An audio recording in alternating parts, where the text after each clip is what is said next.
Shedeur Sanders has done everything right and still can't get a full endorsement from his own head coach.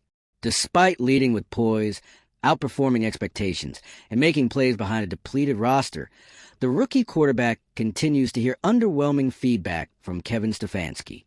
Instead of recognizing growth and leadership, Stefanski harps on Sanders' attitude and calls for more help, terms that feel more like excuses and support. If you're into the real story and all the messy twists they don't show on highlight reels, go ahead and subscribe. And if you're sticking around to see how this Browns QB chaos plays out, you should definitely be subscribed. Meanwhile, the same coach goes out his way to publicly applaud quarterbacks like Josh Allen. That contrast has become impossible to ignore. And now, the NFL isn't ignoring it either. Reports suggest the league has drawn a line. The Browns must start backing Sanders publicly and organizationally, or face a serious reckoning with Stefanski. For Sanders to thrive, the support can't be silent. It has to be consistent, loud, and backed by action before a promising young QB is left hanging in a system that won't bet on him. This situation didn't explode because of a loss, a bad throw, or a blown coverage. It blew up because of words. Specifically, the words coming out of Kevin Stefanski's mouth when he was asked about Shedeur Sanders, and more importantly, what those words didn't say. The NFL noticed, fans noticed, and now the Browns are dealing with something far bigger than a bad press cycle. Stefanski's interview responses were calm, controlled, and technically harmless. But when you strip them down, they told a very clear story. When asked about Sanders' development, his tone flattened. The praise vanished. The confidence you expect a head coach to project toward his young quarterback simply wasn't there. This is where the league's concern starts. Because head coaches don't just develop quarterbacks with playbooks and practice reps. They do it with belief. And publicly, Stefanski wasn't showing any. Shedeur Sanders, meanwhile, has done everything a rookie quarterback is supposed to do. He stayed composed, absorbed criticism, and continued to show growth despite working with a roster that hasn't exactly been built to make life easy. Limited weapons, inconsistent support, high expectations without matching resources. What stands out is how little credit he's received for navigating that reality. When Sanders speaks, he doesn't deflect responsibility. He doesn't point fingers. He talked about improving, learning, and leading. That matters, especially for a rookie trying to establish himself in a locker room and a league that eats uncertainty alive.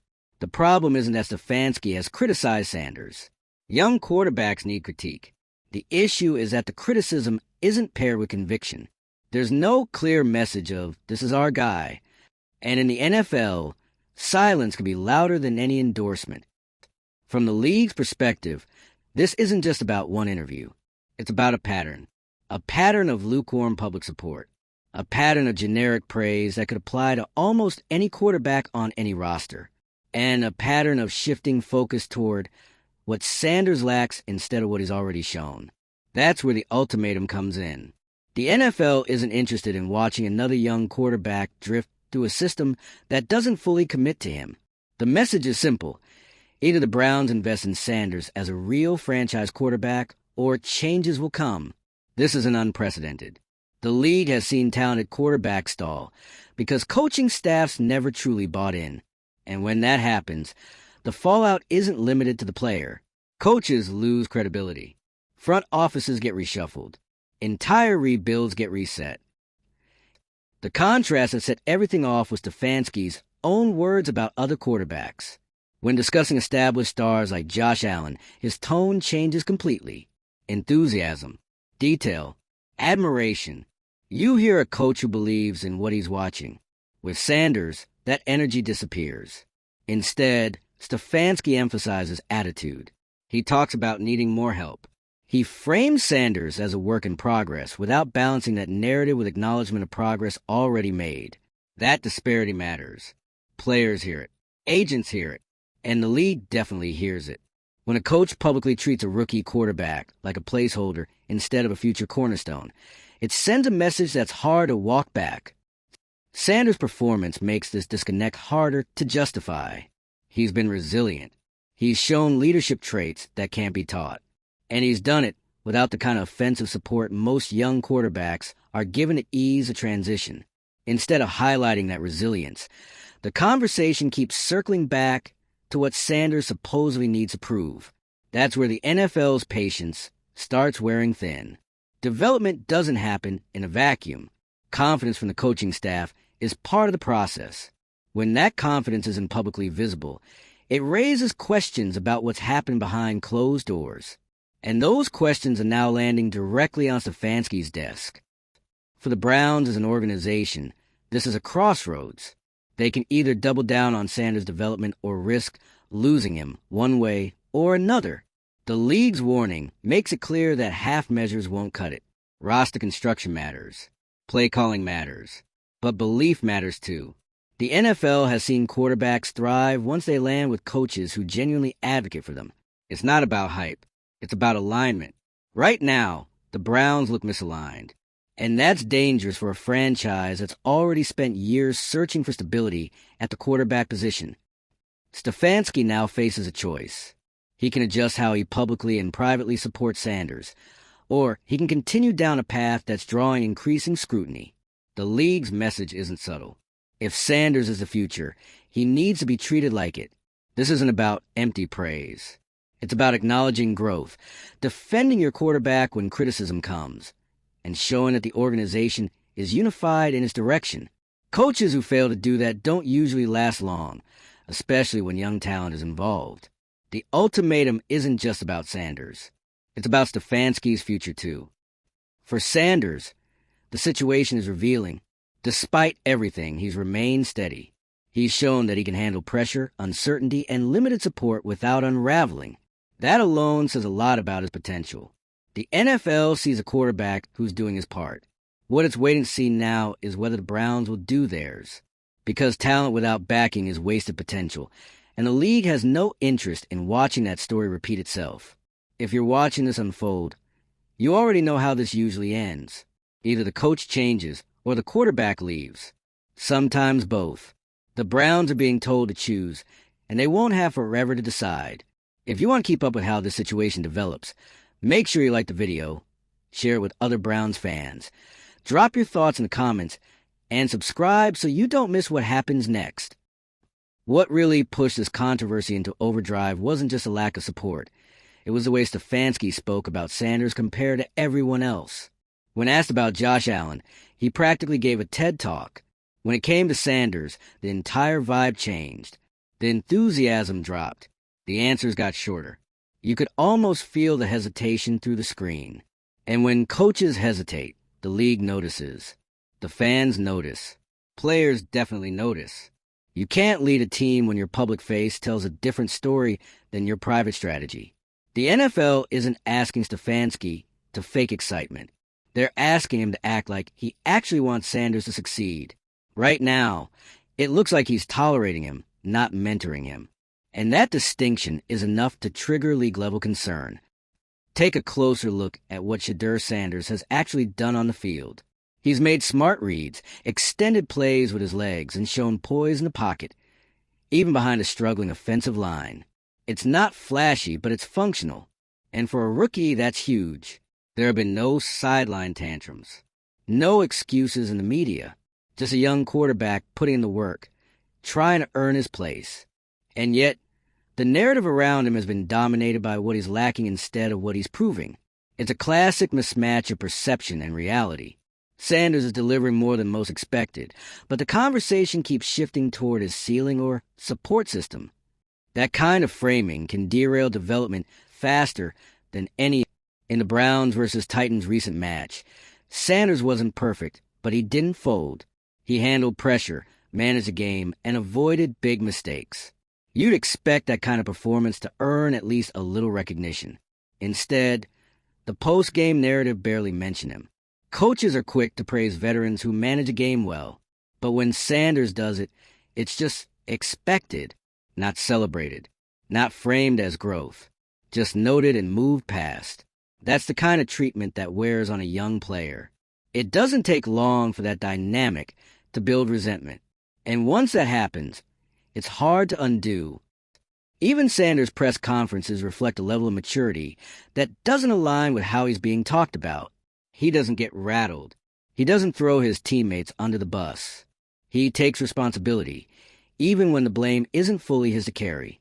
It's the kind of behavior that usually earns public backing from a head coach. But Stefanski hasn't matched that energy. That gap between how Sanders presents himself and how he's being treated is exactly what triggered the league's response. They're not just looking at stats. They're watching body language, tone, consistency. And right now, Stefanski's communication about Sanders is raising more red flags than reassurance. From a leadership standpoint, what Stefanski is failing to do is establish a public alliance with his quarterback. That doesn't mean blind loyalty. It means consistency. And consistency is exactly what he's given players like Josh Allen, players he doesn't even coach. It's wild that Stefanski can gush about quarterbacks on other teams, but struggles to say more than he's working hard about the one leading his own offense. That imbalance is no longer just a quirk. It's a problem. The NFL doesn't need to see Stefanski handing out participation trophies. They need to see a coach who's building a foundation. Right now, that foundation looks like it's full of cracks. The Browns' broader strategy only complicates things further. Their roster construction hasn't exactly helped Sanders shine. He's had to operate with limited weaponry, a shifting offensive line, and a coaching staff that keeps sending mixed signals. There's been no clear messaging about his status as a starter. No declaration of long-term investment. Just vague platitudes and calls for improvement without offering the tools to actually make that leap. That kind of environment isn't just unproductive, it's unstable. And instability is the last thing a rookie quarterback needs when trying to prove he match. In the matchup against the Ravens, Stefanski's play calling didn't exactly help either. The game plan looked cautious, as if designed to avoid disaster rather than take control. Sanders was kept on a leash, and it showed. When quarterbacks are micromanaged, it kills their confidence. When they're given freedom, they flourish or at least learn. Stefanski didn't let Sanders do either. Instead, he managed him like a liability. You could feel the lack of trust. And trust, once broken between coach and quarterback, is incredibly hard to get back. That game didn't just expose flaws in execution. It exposed flaws in belief. Then came the game against the 49ers. Sanders made the most out of limited chances. He showed mobility, awareness, and flashes of precision. The defense was aggressive, but he didn't panic. He adjusted. Still, the post-game focus landed squarely on what he could have done better. There was no acknowledgement of how hard it is for a rookie to face a defense like that and not crumble. No context, just criticism wrapped in coach speak. That lack of balance is exactly what the NFL is highlighting. This isn't about shielding Sanders from critique. It's about giving him a fair shot to grow under a coach who actually believes he can. Fast forward to the Detroit Lions game. Sanders once again played smart football under pressure. Not flashy, not perfect, but composed. And again, Stefanski's comments stayed neutral. No elevation. No declaration that he's the future. That silence is louder than any press release. When the guy leading the team won't fully back his own quarterback, it sends a signal that the locker room picks up on immediately. The NFL isn't watching these interviews for entertainment. They're watching for signs of dysfunction. And right now, the signs are everywhere. Back at practice, Sanders continues to work. He's focused. He's not stirring up drama. But behind the scenes, pressure is building. It's not just about what he's doing. It's about what he's not being given. Stability, consistency, and affirmation. That's why the league stepped in. Not to micromanage the Browns, but to remind them that quarterback development isn't optional. You either invest in the player or you watch him leave. And the Browns are dangerously close to the. Back during the preseason, when everything was supposed to be about evaluation and setting the tone for the year, Stefanski already looked unsure. His handling of Shedeur Sanders wasn't just cautious. It bordered on dismissive. Minimal reps, vague commentary, and an overall vibe that didn't scream, "We're building something here." It's one thing to protect a rookie. It's another to sideline him from growth opportunities that other young QBs are getting without question. Fans started noticing it then. The media noticed. And now, with everything that's happened since, the NFL is clearly confirming what everyone suspected. The Browns are fumbling this. Preseason was the moment to say, we believe in this guy. Stefanski used it to stay noncommittal. Even in limited preseason action, Sanders showed flashes, enough to warrant further investment. Quick reads, calm under pressure. The kinds of things you don't expect from a rookie still adjusting to NFL speed. But instead of leaning into that, the coaching response was basically, we'll see. It set a tone of uncertainty that never left. Stefanski's passive approach wasn't just disappointing, it was defining. From the first snap, Sanders was treated like a question mark instead of a solution. That atmosphere follows a player, and when it starts in preseason, it rarely improves without a hard reset from the top. Stefanski has made a career out of measured speech. He doesn't rant, he doesn't rave. But in this situation, that calm demeanor is reading as disengaged. When asked about Sanders, he falls back on vague phrases. He's doing what we ask, still growing, needs to keep working. All technically true, but also completely hollow. The NFL is full of players doing what they're asked. What separates the stars is the coaches who speak about them like they matter.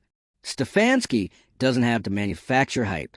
He just needs to stop sounding like Sanders is a placeholder until the next guy arrives. And meanwhile, Sanders isn't just staying composed on the field.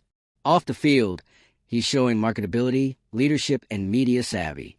His recent endorsement moves, including that highly publicized KFC partnership, are proof that he's being taken seriously everywhere except his own locker room.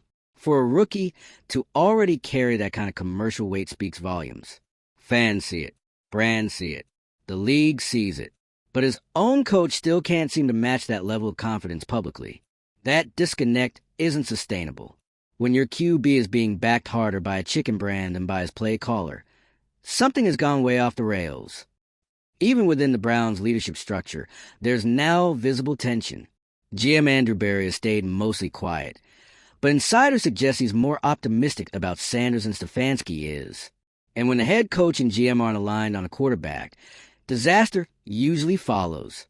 You can't develop a franchise quarterback in a split house. One person thinking long-term while the other plays it safe short-term just leads to confusion and wasted potential. The NFL has seen this movie before, and it ends with someone getting fired. Stefanski may not be on the chopping block yet, but he's standing closer to it with every interview. Then came the moments where Sanders was literally sidelined, benched late in games, pulled for veterans in situations where development should have been the priority. The message couldn't have been clearer. Stefanski doesn't trust him in tight moments. That stings more than any critique. Because once a coach makes it clear he won't ride with you under pressure, it undermines everything else. No player wants to feel like the first mistake sends him to the bench, while others get unlimited rope. For Sanders, those benchings didn't just impact his rhythm. They confirmed what the public already suspected. His coach isn't all in. There's a visible pattern in how Stefanski presents himself when games go sideways. Blame is distributed carefully, but you can read between the lines. Mistakes from other players are correctable. Mistakes from Sanders are concerning. That imbalance erodes trust, especially when fans and analysts are seeing the same game Stefanski is. They see Sanders avoiding sacks, making something out of nothing, and holding the offense together despite chaos. Yet somehow, the conversation still circles back to what he isn't doing.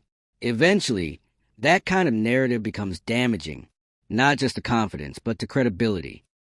After one of the early preseason games, Sanders gave an honest, measured post-game interview where he acknowledged what didn't go right and focused on what he could improve. It was exactly what you want from a rookie: self-aware, accountable, forward-looking. But when Stefanski was asked about the same performance, he gave a flat response. We'll evaluate the tape. That's the kind of moment where coaches typically take the opportunity to show support. Not blind praise, just recognition of growth. Stefanski passed. Again, the league doesn't need everyone to love their quarterback, but when even these small windows for confidence go unused, it becomes a trend too loud to ignore. One. Even visually, you can spot the difference in body language. Look at Sanders on the sideline, engaged, locked in, encouraging teammates. Now look at Stefanski, often arms crossed, face unreadable, eyes elsewhere. It's not about theatrics. It's about connection. And what the NFL is flagging here isn't just a personnel concern. It's a chemistry problem. You can't build a franchise on vibes alone, but when the vibes are this off, it almost guarantees internal instability. And for a rookie quarterback already outperforming expectations, that's the last thing he needs. This entire situation is a test, not just for Shedeur Sanders, but for Kevin Stefanski. Can he adapt? Can he publicly and privately align his actions to support his quarterback's development? Or is he going to stay locked into a pattern that ends with the Browns once again starting over? Because make no mistake, that's where this is headed. Either Stefanski gets on board, or the Browns will be forced to pick a side. The NFL's ultimatum made that clear. The quarterback needs belief, investment, and leadership, not just on the field, but from the top down. What's wild is that Shedeur Sanders has handled this whole situation with more grace than most veterans would. In press conferences, he stays composed. No drama. No jabs at the coaching staff. Just a guy trying to do his job, even when the support around him feels halfway. That kind of maturity isn't just rare, it's valuable. And the NFL knows it.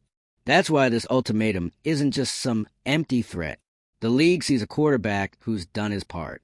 Now it's time for the Browns and Kevin Stefanski to do theirs.